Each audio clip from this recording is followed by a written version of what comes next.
Hello friends, vision learning point में आपका स्वागत है। फ्रेंड्स, जैसा कि हम लोगों चर्चा कर रहे थे संविधान के बारे में, आशा करते हैं कि आप लोगों को समझ में आ रहा है और आप सब बढ़िया होंगे। तो फ्रेंड्स, हम लोग शुरू किए थे कैबिनेट मिशन को, बता रहे थे पिछले वीडियो में कि कैबिनेट मिशन आने का तात्पर्य क्या था, क्यों आया था, किसके दबाव में आया था।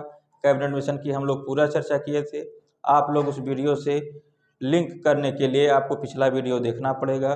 तो फ्रेंड्स, आज हम लोग उसके आगे का शुरू करते हैं। आइए देखते हैं क्या है आगे। कैबिनेट मिशन प्लान भारत में आता है तो भारत को 389 सीटों में बांट लिया जाता है। क्यों 389 सीटों में बांट लिया गया, उसका आधार क्या है, क्यों, कौन सा ऐसा आधार है जिसे बांटा गया। तो फ्रेंड्स, जैसे मैं पिछली वीडियो में चर्चा किया था, भारत को जनसंख्या के आधार पर 389 सीटों में बांटा गया था। जनसंख्या कितनी होनी चाहिए, 10 लाख जनसंख्या पे एक सीट निर्धारित की गई थी। उसी के आधार पे 389 सीटें थी।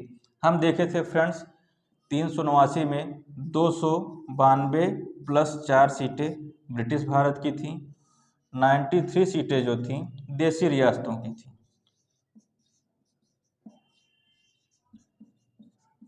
देशी रियासतों की 93 सीटें थी। 292 सीटें ब्रिटिश प्रांत के 11 गवर्नरों के प्रांतों से थे।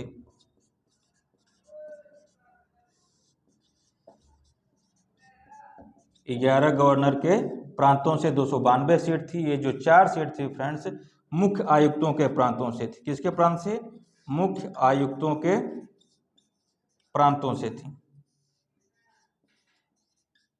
मुख्य आयुक्त, 4 मुख्य आयुक्त थे। 4 मुख्य आयुक्त को जो एक एक सीट दी गई थी, चारों मुख्य, जैसे आप आज देख रहे होंगे यूटी जो है यूनियन टेरिटरी, उसी प्रकार से उस समय मुख्य आयुक्त यानी कमिश्नरी थी, उसमें 4 सेक्शन में एक एक सीट सबको दी गई थी। जैसे मैं आपको पिछले वीडियो में बताया था कौन कौन से थे 4 जगह, यानी 4 प्रांत कौन कौन थे जो आपको। तो इसमें था आपका, मैं बोला था ए बी सी डी। ए का मतलब क्या था, अजमेर। बी का मतलब बलूचिस्तान। सी का मतलब क्या था, पूर्व। डी का मतलब क्या था, दिल्ली था। फ्रेंड, इतना निर्वाचन हुआ था। इन्हीं सीटों के आधार पे चुनाव होते हैं। इसको हम हटाते हैं 1 मिनट के लिए।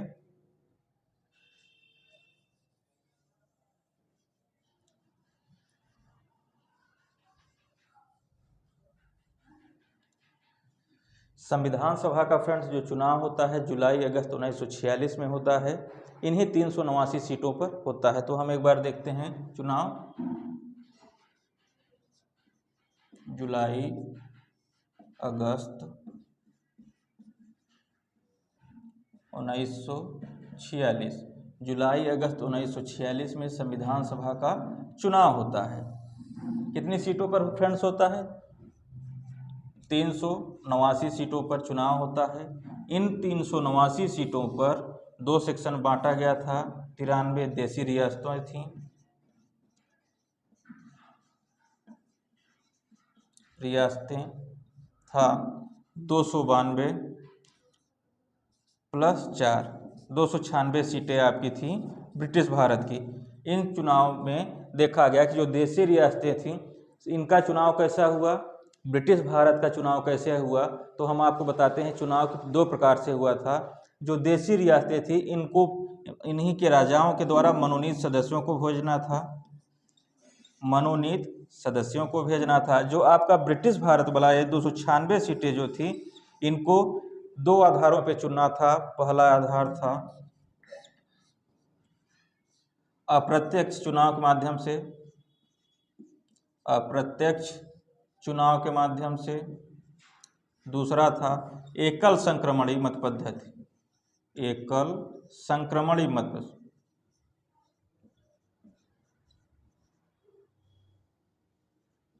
ठीक फ्रेंड्स, इन्हीं 2 आधारों पे चुनाव होना था। ब्रिटिश प्रांत की जो दी गई थी 296 सीटों में।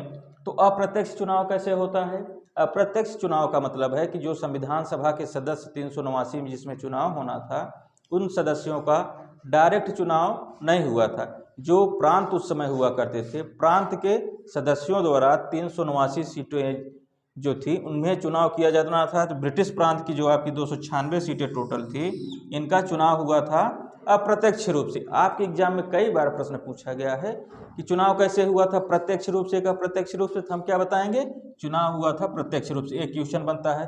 अब एकल संक्रमणीय मत पद्धति क्या होती है, हम लोग इसको समझने की कोशिश करते हैं।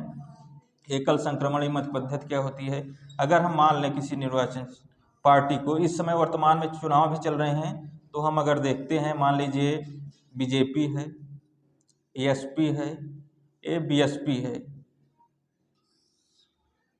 ठीक फ्रेंड्स, एक नंबर दे दिया जाए, 2 नंबर दे दिया जाए, 3 नंबर दिया जाए, यानी 3 नंबर जो मैं दे रहा हूँ, एक कोई व्यक्ति है, दूसरा कोई व्यक्ति है, तीसरा कोई व्यक्ति है। अगर इसको दिया जाएगा वोट डालने के लिए कि इन्हीं 3 पार्टी हैं, 3 पार्टी के कैंडिडेट चुनाव लड़ रहे हैं, इन्हीं को वोट करना है, तो सबसे बड़ी समस्या आती है किसको वोट करें। तो जब एकल संक्रमणीय मत पद्धति रहती है तो क्रम डाला जाएगा। अगर मान लीजिए बीजेपी को एक व्यक्ति आता है, जैसे राम है, हम उदाहरण के लिए इसके हटा दे रहे हैं फ्रेंड्स 1 मिनट के लिए।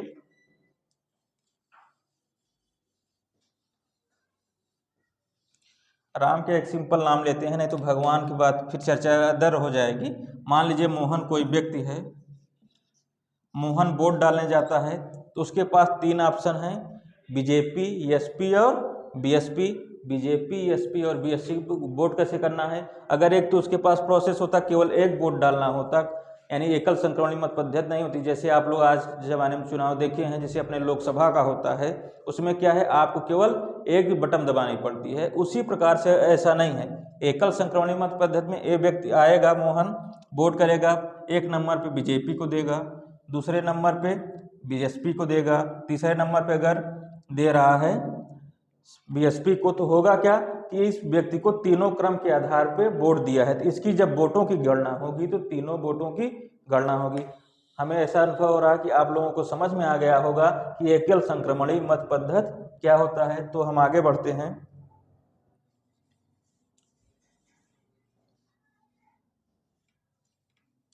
चुनाव के बाद इसका परिणाम आता है, एक बार हम इसको हटा देते हैं।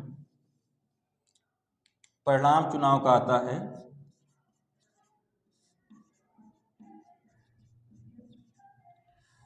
जो चुनाव का फ्रेंड्स परिणाम आता है, उसमें देखेंगे हमने कितनी सीटें आई हैं। चुनाव के परिणाम जो आपका था, 296 सीटें जो थी यहाँ पे, और यहाँ पे 93 सीटें थी देशी रियासतों वाली।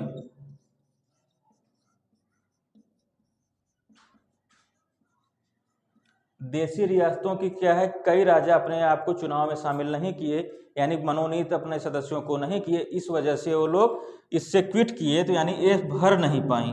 क्या हुआ, ये भर नहीं पाई सीटें। ठीक फ्रेंड्स, 296 सीटों में से जब चुनाव होता है, 296 सीटों में से 208 सीट कांग्रेस पाती है,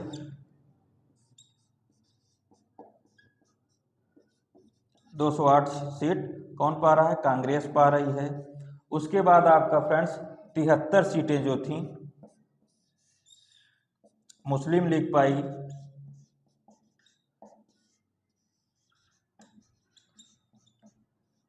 उसके बाद जो 15 सीटें बच रही हैं अन्य दल पाए।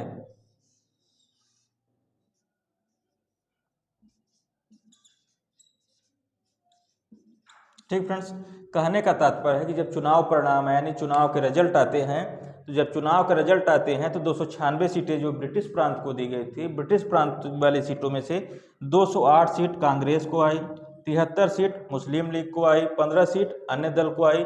जो देशी रियासतें वाली सीटें थी वो भर नहीं पाई। तब हमारे एग्जाम के लिए इंपॉर्टेंट हो जाता है कि यहाँ पे कौन से क्वेश्चन बनेंगे। वनडे एग्जाम में कोई भी एग्जाम हो आपका, यूपी SSSC का देख लीजिए, SSC का देख लीजिए, बैंक का देखिए, रेलवे का देखिए, किसी का भी एग्जाम हो, PCS तक में आज भी इस लेवल से उठ नहीं पाया है। प्रश्न ऐसे बन रहे हैं जो स्टेट PCS के एग्जाम हो रहे हैं। तो हमारा प्रश्न क्या बनता है, 296 सीटें थी, चुनाव के बाद कांग्रेस को कितने सीटें आई, कांग्रेस को 208 सीटें आई। उसके बाद फ्रेंड देखिए मुस्लिम लीग को कितनी सीटें आई, 73 सीटें आई। जो अन्य पार्टी थी यानी क्षेत्रीय दल थे और अन्य दल थे, उनको कितना सीटें आई, 15 सीटें आई। ठीक फ्रेंड्स, यहाँ आपको समझ में आ गया होगा।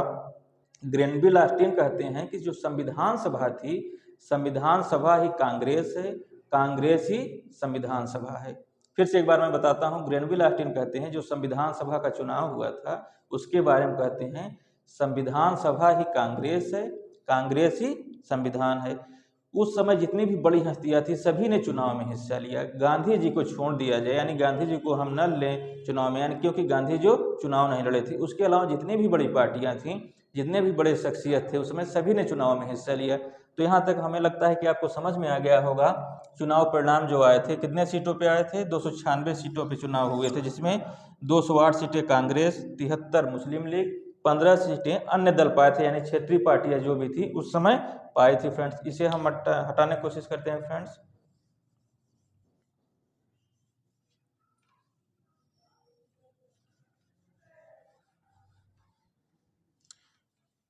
अब फ्रेंड्स हुआ क्या? चुनाव तो हो गया। चुनाव होने के बाद संविधान सभा का गठन होता है। तो संविधान सभा का गठन कब हुआ? कई बार प्रश्न पूछा जाता है। चुनाव तो जुलाई अगस्त में हुए, लेकिन गठन कब हुआ, उसकी बैठकें कब हुई? जब बैठक हो रही है तो उसका उद्देश्य क्या है? कई बार प्रश्न बने हैं। आप वनडे एग्जाम में देखेंगे तो हर जगह प्रश्न बना है बैठक कब हुई। तो नवंबर 1946 में गठन होता है। गठन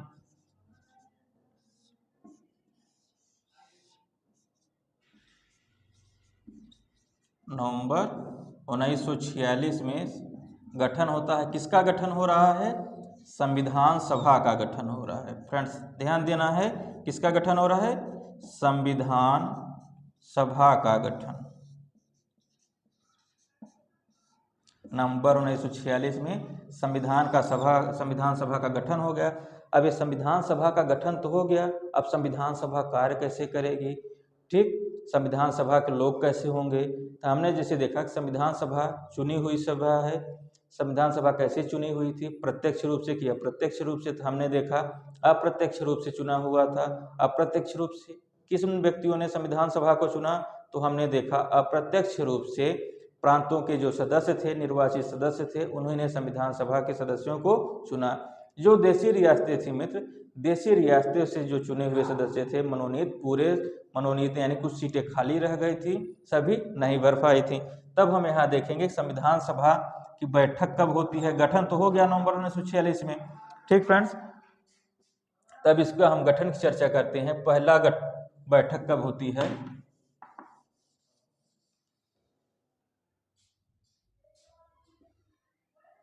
9 दिसंबर 1946।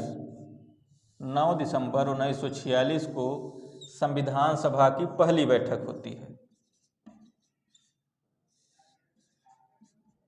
ठीक फ्रेंड्स, कई बार प्रश्न बना है कि संविधान सभा की पहली बैठक कब हुई थी? 9 दिसंबर 1946 को संविधान सभा की पहली बैठक हुई थी।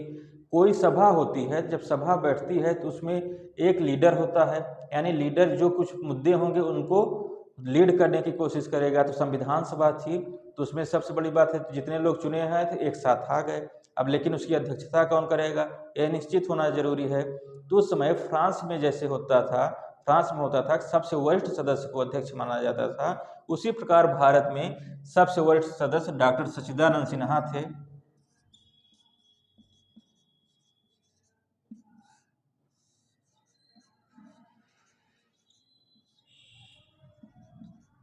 सिन्हा जी को क्या बनाया गया? अस्थायी अध्यक्ष बनाया जाता है। पहली बैठक में डॉक्टर सच्चिदानंद सिन्हा को कैसा अध्यक्ष बनाया जाता है? अस्थायी अध्यक्ष बनाया जाता है। ठीक फ्रेंड्स, समझ में आ रहा होगा आई थिंक आपको। किसको? डॉक्टर सच्चिदानंद सिन्हा को अस्थायी सदस्य बनाया जाता है पहली बैठक में। अब मुस्लिम लीग ने अलग राष्ट्र की मांग को लेकर, किसने? मुस्लिम लीग ने अलग राष्ट्र की मांग लेकर पहली बैठक में हिस्सा नहीं लिया। उसमें बैठक में केवल 207 सदस्यों ने ही भाग लिया था। कितने सदस्य मित्र? 207 सदस्यों ने बैठक में भाग लिया था। बैठक में भाग लिया मतलब मित्र ये ना समझिएगा कि वहां से भाग गए। भाग लिया मतलब बैठक में हिस्सेदारी किए, यानी उस बैठक में संविधान सभा की पहली बैठक जब हुई थी 9 दिसंबर 1946 को, तो उस बैठक में क्या किए? हिस्सा लिए। अब ये बैठक कहाँ हुई थी? आज भी परंपरा है हमारे संसद में कि जब बैठक शुरू होती है तो सुबह 11 बजे से। वहाँ क्यों शुरू ऐसा परंपरा बन गई? क्योंकि हमारी संविधान सभा की पहली बैठक जब हुई थी तो 11 बजे हुई थी। क्या 11 AM पे हुई थी? कहाँ पे? सेंट्रल हॉल में। सेंट्रल हॉल में दिल्ली में बैठक हुई थी किसकी? संविधान सभा की पहली बैठक सेंट्रल हॉल में दिल्ली में हुई थी। आई थिंक आपको समझ में आया होगा। अब प्रश्न इस पे कहाँ बनते हैं? संविधान सभा की पहली बैठक कब हुई थी? 9 दिसंबर 1946 को। ठीक, इसके अध्यक्ष कौन बनाए थे? डॉक्टर सच्चिदानंद सिन्हा को अस्थायी अध्यक्ष बनाया गया। किस शर्त के आधार पर, यानी किस तर्ज के आधार बनाया गया था? फ्रांस में होता क्या है कि सबसे वरिष्ठ सदस्य को सभा का अध्यक्ष बनाया जाता था, उसी आधार पर किसको बनाया गया था? डॉक्टर सच्चिदानंद सिन्हा को। एक प्रश्न बनता है कि इसमें कितने सदस्यों ने हिस्सा लिया था? तो सब पहली बैठक में 207 सदस्यों ने हिस्सा लिया था मित्र। कितने सदस्यों ने? 207। आप देखे होंगे कई सारी बुक में 211 दिया रहता है, लेकिन 207 सदस्य थे और अन्य सदस्य जो एडिशनल थे उनको जोड़ के 211 लिखा जाता है। आप एनसीईआरटी में देखेंगे तो 207 सदस्य लिखा रहता है। एग्जाम भी आपका जब कई सारे एग्जामों में क्वेश्चन आया है इस पहली बैठक में कितने सदस्यों ने हिस्सा लिया था, तो 207 को ही सही माना गया है। तो हम किसको मानेंगे सही? जिसे 207 बोला जा रहा है। ठीक है फ्रेंड्स, अब हम दूसरी बैठक की बात करते हैं।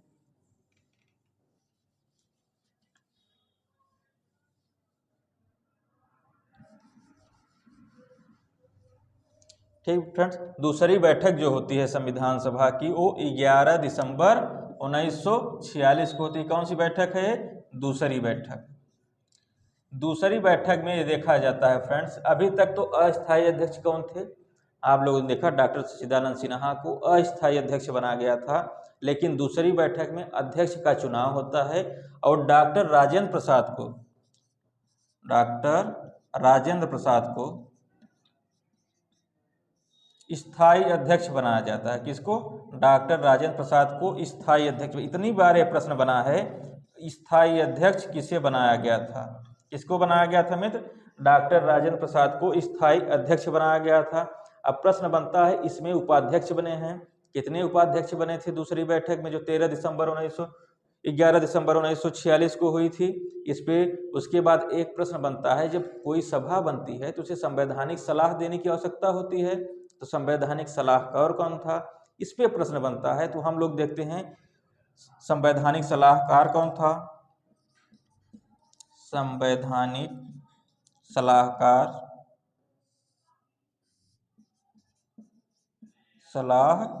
कौन था? तो सर बी.एन. राव को संवैधानिक सलाहकार बनाया गया था। अब बी.एन. राव का पूरा नाम क्या था? बेनेगल नरसिंह राव। क्या नाम था? बेनेगल। कई बार पूरा नाम दे देता है मित्र, बेनेगल नरसिंह राव। ठीक फ्रेंड्स, तब यहाँ तक हम चर्चा किए। दूसरी बैठक कब हुई? 11 दिसंबर 1946 को हुई थी। दूसरी बैठक में स्थायी अध्यक्ष किसे बनाया गया था? डॉक्टर राजेंद्र प्रसाद जी को बनाया गया था।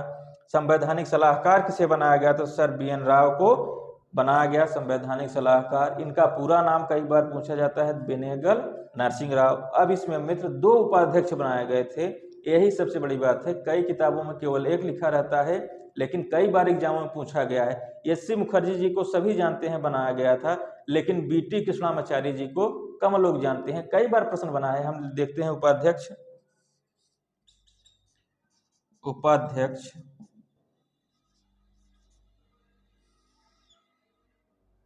2 बनाए गए थे।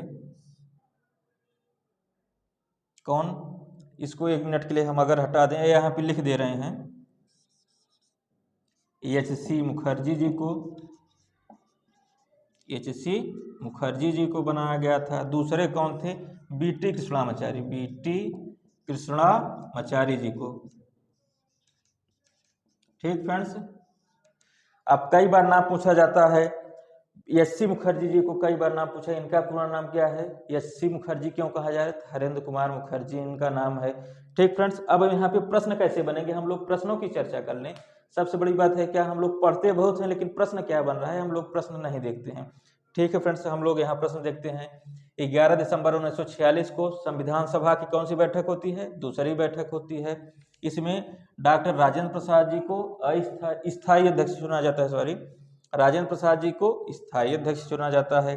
संवैधानिक सलाहकार कौन थे हमारे? बी.एन. राव, बेनेगल नरसिंह राव जी को संवैधानिक सलाहकार बनाया जाता है। उसके बाद उपाध्यक्ष किसको बनाया जाता है? एच.सी. मुखर्जी और बी.टी. कृष्णामाचारी जी को। तो आप देखेंगे एक प्रश्न ये बना संविधान सभा के बैठक दूसरी कब हुई थी? 11 दिसंबर 1946 को।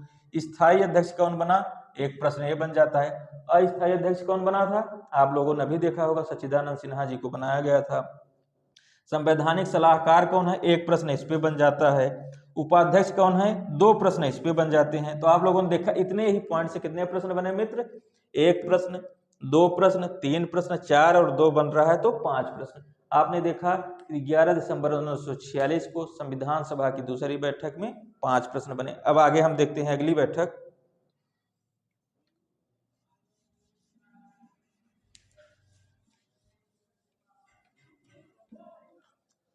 मन लगा के मित्र आप पढ़ते रहिए। जब पढ़ते रहेंगे तो आपका सिलेक्शन 100% श्योर हो जाएगा, कोई आपका सिलेक्शन रोक नहीं पाएगा। अगर आप अपने साथ धोखा करेंगे तभी आपको समस्या हो सकती है, लेकिन जब अपने साथ आप धोखा नहीं करेंगे तो आपका सिलेक्शन कोई नहीं रोक सकता। इस वजह से डट के लगे रहिए, तनाव नहीं लेना है, एग्जाम को देख के तनाव नहीं लेना है, मन लगा के पढ़ते रहिए, सफलता निश्चित मिलेगी। हम आइए देखते हैं फ्रेंड्स, 13 दिसंबर 1946 को संविधान सभा की तीसरी बैठक होती। कौन सी बैठक होती? तीसरी बैठक 13 दिसंबर 1946 को होती है। आपने देखा था स्थायी अध्यक्ष और उपाध्यक्षों का निर्वाचन हो गया था मित्र।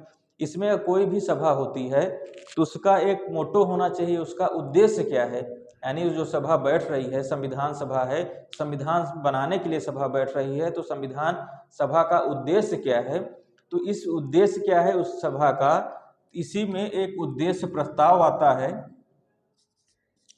उद्देश्य प्रस्ताव जो कि जवाहरलाल नेहरू जी लाते हैं।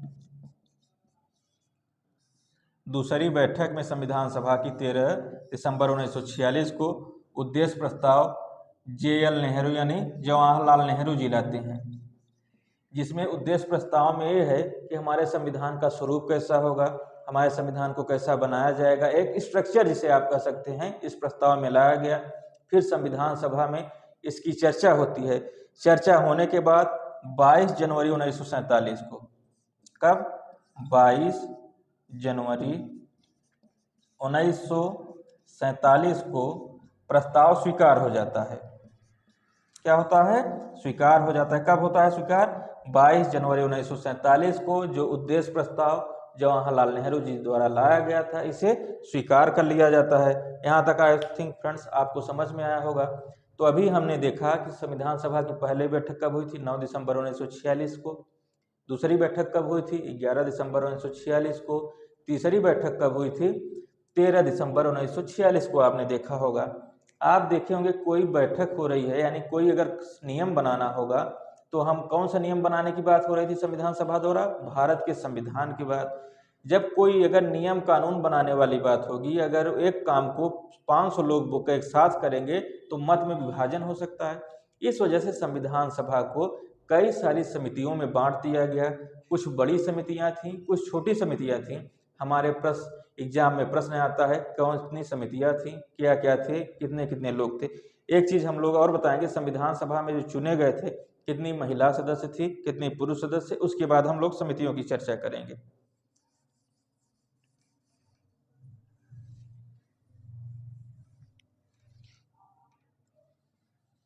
मैंने आपको बताया था एक चीज कि जो चुनाव हुआ था कितनी सीटों पे हुआ था?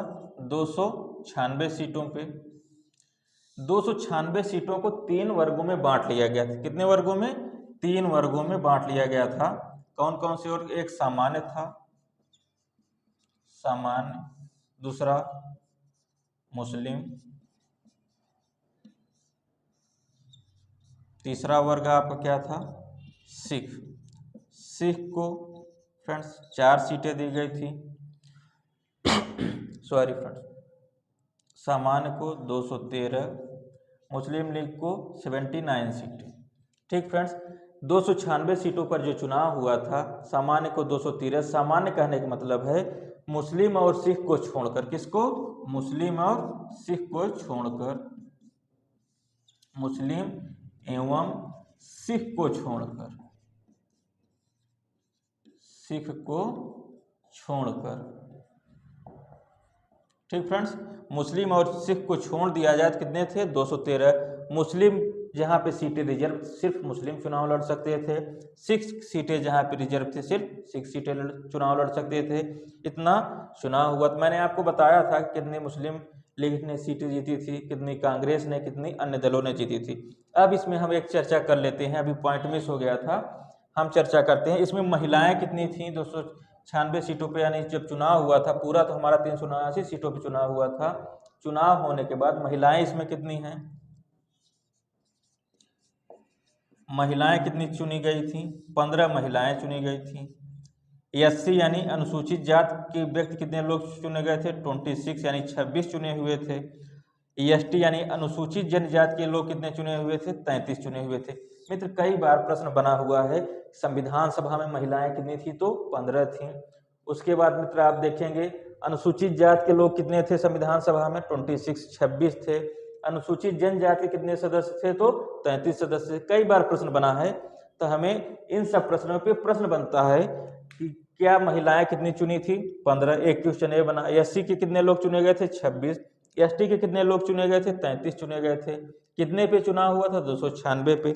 296 पे चुना गया था। सामान्य सीटें कितना थी 296 में? 213 थी। मुस्लिम व्यक्तियों के लिए रिजर्व सीटें कितना थी? 79 थी। सिख व्यक्तियों के लिए रिजर्व सीटें कितना थी? 4 सीटें थी।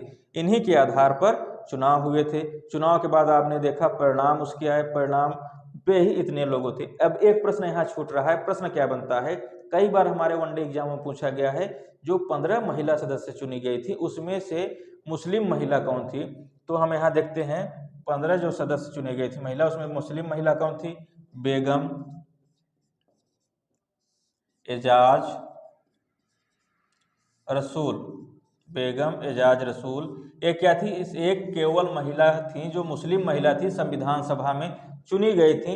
इस वजह से प्रश्न इंपॉर्टेंट हो जाता है मित्र। पहली यानी केवल एक महिला जो संविधान सभा में चुनी हुई थी मुस्लिम महिला, उनका नाम क्या था? तो बेगम एजाज रसूल, जो आपके सामने यहाँ दिख रहा है मित्र। अब हम यहाँ से आगे बढ़ते हैं। हम आशा करते हैं कि आपको मित्र समझ में आ रहा होगा, आप इसको खूब इंजॉय कर रहे हैं। देखिए, पढ़ाई जो होती है, तनाव में पढ़ाई नहीं होती। कोई भी पढ़ाई आप कर रहे हो, अगर आप तनाव में करेंगे तो पढ़ाई नहीं होगी। अब हम बात आगे करते हैं मित्र। देखेंगे कि मैंने बताया जैसे कि कोई भी सभा होती है, उस सभा में छोटे छोटे वर्गों में बांट लिया जाता है। इसी प्रकार से संविधान सभा में कई सारी समितियां बनी थी। समितियों को काम अलग अलग दे दिया गया था। हर समितियां अपना अपना काम अपने ढंग से कर रही थी। तब हम आते हैं, चर्चा करते हैं कौन कौन सी समिति थी। बड़ी समितियों की पहले हम लोग चर्चा करेंगे। बड़ी समिति में पहली थी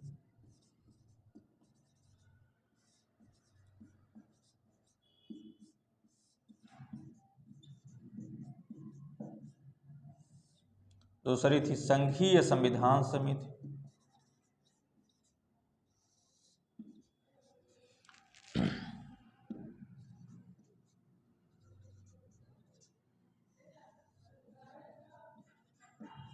संघीय संविधान समिति। तीसरी हमारी समिति थी जो मित्र राज्यों के लिए समिति,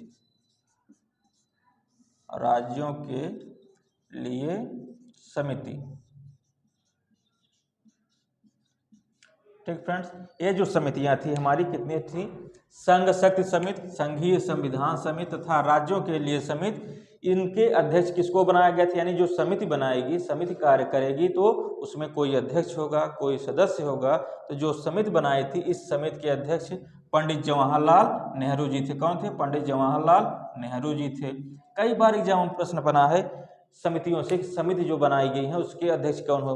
तो आपसे अगर पूछा जाता है संघ शक्ति समिति के अध्यक्ष कौन थे? JL नेहरू जी। संघीय संविधान समिति के अध्यक्ष कौन थे? JL नेहरू जी। राज्यों के लिए समिति के अध्यक्ष कौन थे? तो आप क्या बताएंगे? पंडित जवाहरलाल नेहरू जी। ठीक है फ्रेंड्स, अब आगे हम समितियों की चर्चा करते हैं।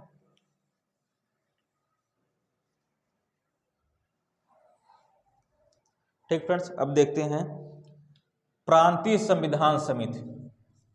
प्रांतीय संविधान समिति। प्रांतीय संविधान समिति। दूसरी समिति, एक और समिति है मौलिक अधिकार समिति। मौलिक अधिकार संबंधी समिति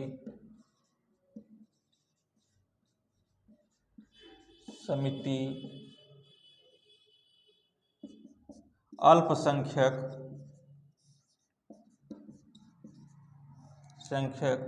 मामलों संबंधी समिति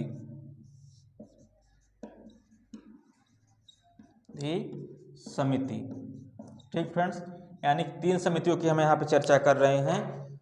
प्रांतीय संविधान समिति, मौलिक अधिकार संबंधी समिति, अल्पसंख्यक मामलों संबंधी समिति के अध्यक्ष किसको बनाया गया था? तो सरदार पटेल जी को। किसको? सरदार पटेल जी को बनाया गया था। क्या बनाया गया था? अध्यक्ष बनाया गया था। कौन कौन समितियां आप देख रहे हो? प्रांतीय संविधान समिति, मौलिक अधिकार संबंधी समिति, अल्पसंख्यक मामलों संबंधी समिति के अध्यक्ष किसको बनाया गया था? सरदार पटेल जी के। यहाँ पे भी 3 प्रश्न बन रहे हैं आपके। प्रांतीय संविधान समिति का अध्यक्ष कौन था? सरदार पटेल जी। उसके बाद पूछा रहा है मौलिक अधिकार संबंधी समिति का अध्यक्ष किसे बनाया गया था? सरदार पटेल जी की। अल्पसंख्यक मामलों संबंधी समिति का अध्यक्ष किसे बनाया गया था? सरदार पटेल जी। इसी में कुछ उप समितियां थी। हम उप समितियां की बात करें तो मौलिक अधिकार संबंधी उप समिति के अध्यक्ष एच.सी. मुखर्जी को बनाया गया था। किसको? एच.सी. मुखर्जी जी को। ठीक, हरेंद्र कुमार मुखर्जी जी को अल्पसंख्यक अधिकार संबंधी उप समिति का अध्यक्ष। कैसा? उप समिति का। उप समिति का अध्यक्ष एच.सी. मुखर्जी जी को किसका बनाया गया था? अल्पसंख्यक मौलिक अधिकार संबंधी समिति का उपाध्यक्ष, सॉरी यहाँ पे मिस्टेक हो गया है, अल्पसंख्यक मामलों के संबंधी उप समिति का अध्यक्ष एच.सी. मुखर्जी जी को बनाया गया था। किसको बनाया गया था? एच.सी. मुखर्जी जी को बनाया गया था। किसके लिए? अल्पसंख्यक मामलों संबंधी समिति को एच.सी. मुखर्जी जी को बनाया गया था। उसके बाद मौलिक अधिकार संबंधी उप समिति का अध्यक्ष किसको बनाया गया था? मौलिक अधिकार जे.बी. कृपलानी जी को।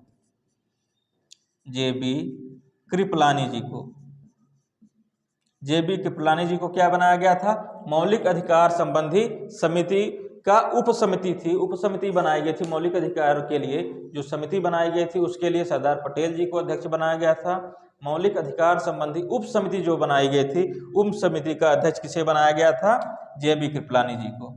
उप समिति का अध्यक्ष जे.बी. कृपलानी जी को बनाया गया था। फिर आप देख रहे हैं अल्पसंख्यक मामलों संबंधी समिति का अध्यक्ष कौन था? सरदार पटेल जी। उप समिति का अध्यक्ष किसी को बनाया गया था? एच.सी. मुखर्जी को। फ्रेंड्स, हम आगे बढ़ते हैं।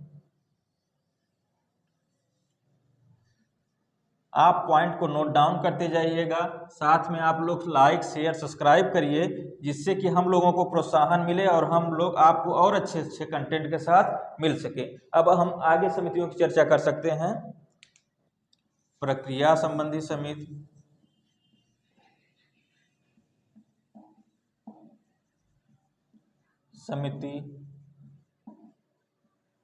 ठीक फ्रेंड। दूसरी समिति है हमारी संचालन समिति। इसके अध्यक्ष किसको बनाया गया था? राजेंद्र प्रसाद जी को। किसको बनाया गया था? राजेंद्र प्रसाद जी को।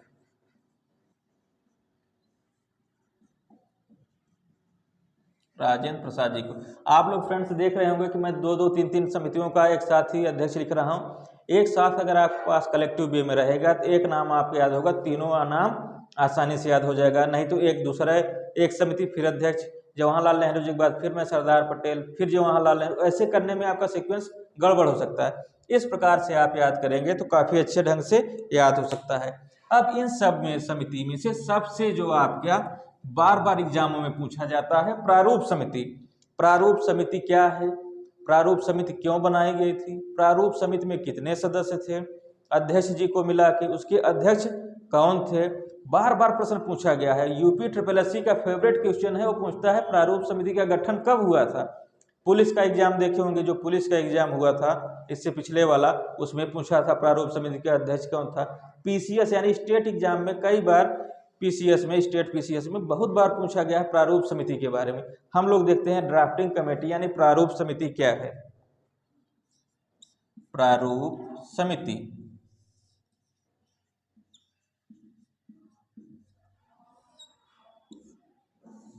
आइए फ्रेंड्स हम लोग समझने की कोशिश करते हैं।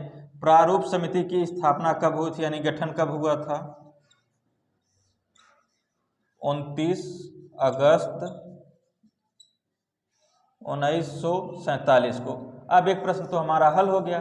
अगर एग्जाम में हमारे पूछता है प्रारूप समिति का स्थापना कब हुई थी, तो कब हुई थी? 29 अगस्त 1947 में। प्रारूप समिति को समय दिया गया था कि 8 महीने में आप लोग एक ड्राफ्ट बनाइए संविधान का, कि उसी हिसाब से पूरा संविधान बनेगा। ठीक, प्रारूप समिति ने इतनी गति से काम किया, इतने अच्छे ढंग से, कि 6 महीने से भी कम समय में अपना काम पूरा कर लिया। इसमें जो थी प्रारूप समिति में लगभग आप जैसे आप 141 बैठकें हुई थी। कितनी? 141 बैठकें हुई थी। किसमें हुई थी? प्रारूप समिति में। 141 बैठकों में आपके संविधान का पूरा प्रारूप बनाया गया था। दूसरा प्रश्न बनता है, प्रारूप समिति में कितने सदस्य थे? अध्यक्ष को मिला के प्रारूप समिति में कुल 7 लोग थे, 7 सदस्य थे, 7 सदस्य अध्यक्ष सहित। अध्यक्ष सहित कुल कितने सदस्य थे? 7। यहाँ पे मैं सहित भी लिख दूं, नहीं तो आप लोग कंफ्यूज हो जाएंगे मित्र। ठीक, तो अब आप कह सकते हैं प्रारूप समिति में अध्यक्ष सहित कुल कितने सदस्य थे। अगर प्रश्न बना है तो क्या होगा? 7, क्योंकि कई बार प्रश्न बना है प्रारूप समिति में सदस्यों की, कुल सदस्यों की संख्या जब रहेगी तो अध्यक्ष सहित ही इंक्लूड करके बताना पड़ेगा 7। अगर कहा जाए कि अध्यक्ष के अलावा कितने सदस्य हैं, तो 6 बताएंगे आप। एक अध्यक्ष, 6 सदस्य हैं। अब दूसरा प्रश्न बनता है, इसे हम हटा देते हैं थोड़ी देर के लिए।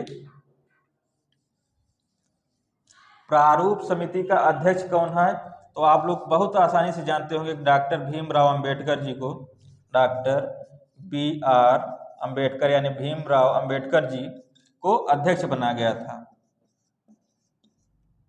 क्या थे? अध्यक्ष थे। ठीक, हमारा सबसे बड़ा प्रश्न क्या है? बार बार एग्जाम में क्या पूछा जाता है? प्रारूप समिति का अध्यक्ष कौन था। अब हम आसानी से बता सकते हैं, आप लोग आसानी से बता सकते हैं प्रारूप समिति का अध्यक्ष किसे बनाया गया था?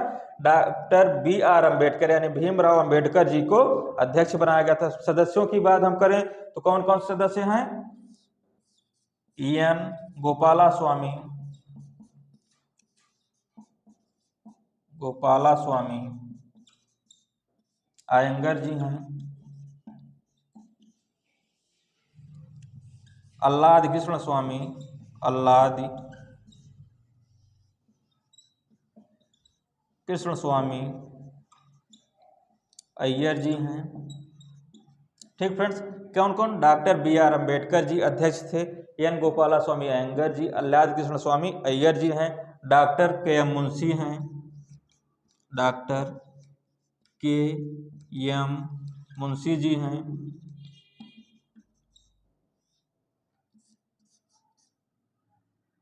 सैयद मोहम्मद सादुल्लाह जी हैं, सैयद मोहम्मद सादुल्लाह जी हैं,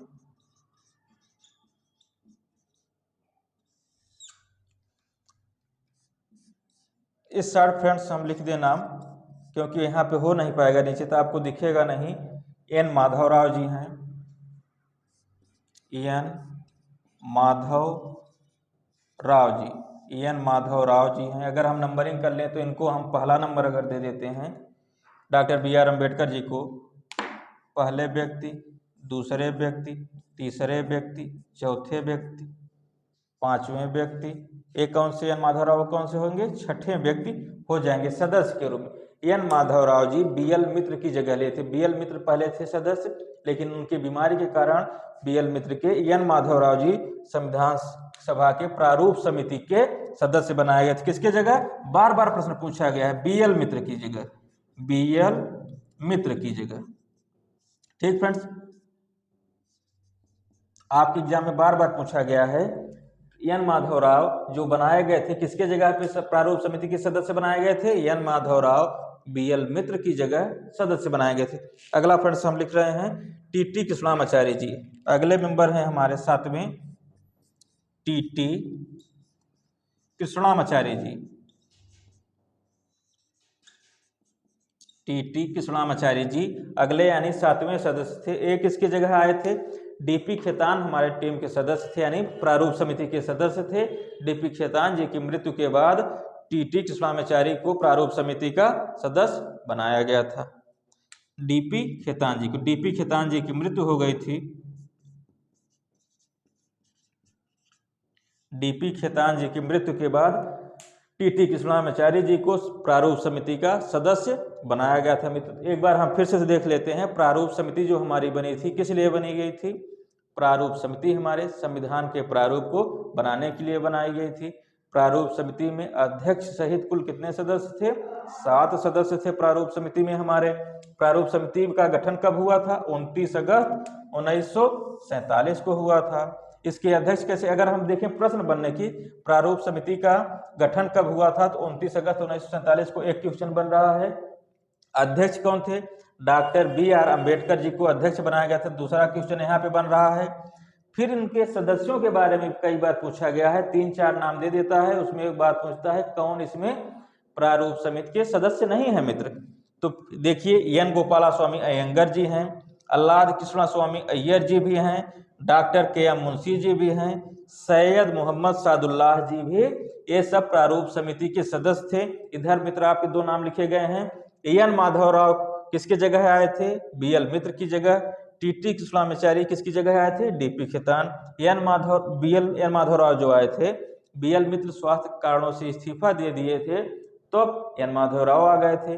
टीटी कृष्णाचारी जी जो DP खेतान हैं, इनकी मृत्यु हो जाने के कारण आकस्मिक टीटी कृष्णाचारी जी प्रारूप समिति के सदस्य बनाए थे।